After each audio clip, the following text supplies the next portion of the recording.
आम आदमी पार्टी का 34 साल का युवा नेता राघव चड्ढा रेंज रोवर गाड़ी में से निकलता है बॉलीवुड की पॉपुलर अभिनेत्री के साथ और महंगे 5 स्टार होटल में जाता है।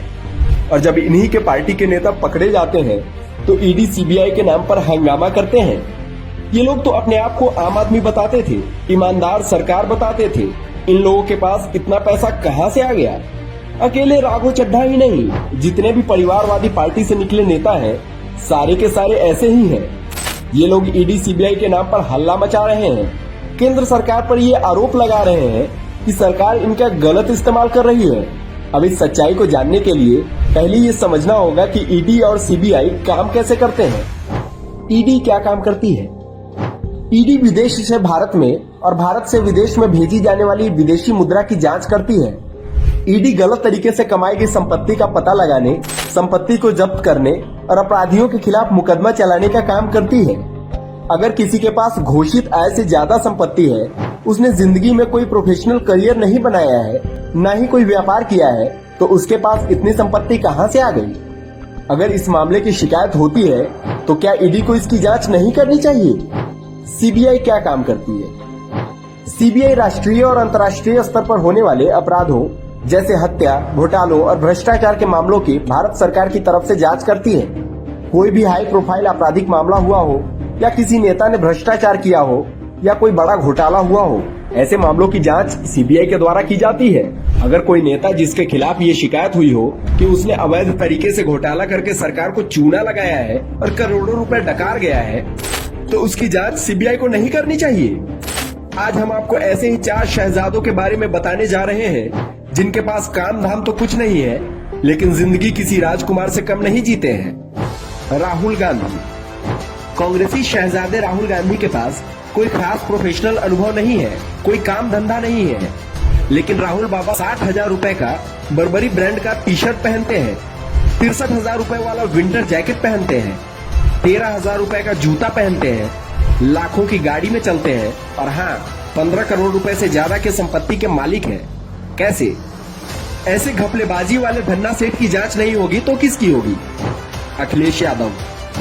सपा सुप्रीमो अखिलेश यादव के पास आय के स्रोत का कोई खास लेखा जोखा नहीं है, कोई प्रोफेशनल अनुभव नहीं है, न ही कोई व्यापार है, लेकिन अखिलेश करोड़ों रुपए कीमत वाले विला में रहते हैं, चार्टर प्लेन में उड़ान भरते हैं, बेटी लंदन में पढ़ती है, पत्नी 1 करोड़ से ज्यादा की कीमत वाली गाड़ी में चलती है, करोड़ों रुपए के हाईटेक बस में चुनाव प्रचार करते हैं। बिना कमाई के इतना ऐशो आराम कैसे? अब शिकायत मिलने के बाद इस घपलेबाजी की जांच अगर सीबीआई करती है तो क्या गलत है? तेजस्वी यादव। 9वीं फेल तेजस्वी यादव के पास भी कोई इनकम का साधन नहीं है।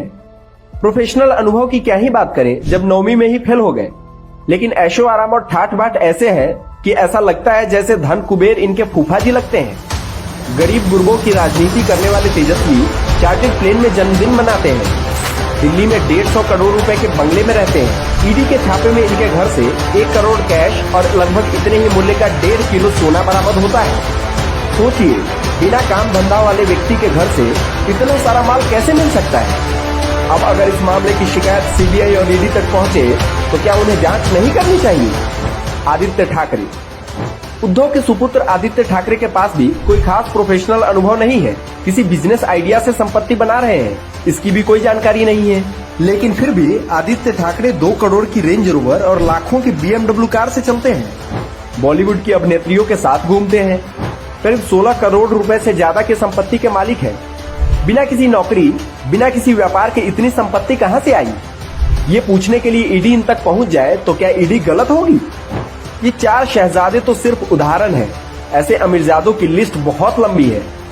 बंगाल की सीएम ममता बनर्जी का भतीजा अभिषेक बनर्जी 100 करोड़ रुपए की कीमत वाले घर में रहता है, 86,000 रुपए का चश्मा पहनता है।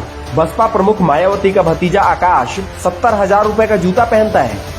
अखिलेश यादव का भाई प्रतीक यादव 5 करोड़ की लैम्बोर्गिनी से जिम जाता है। इन सभी में से किसी के पास भी कोई खास प्रोफेशनल अनुभव नहीं है, ना ही कोई बिजनेस है और ना ही कोई काम धंधा, फिर भी आलीशान लाइफ जी रहे हैं। कैसे? कहां से आ रहा है इतना पैसा? क्या इन सब की जांच नहीं होनी चाहिए?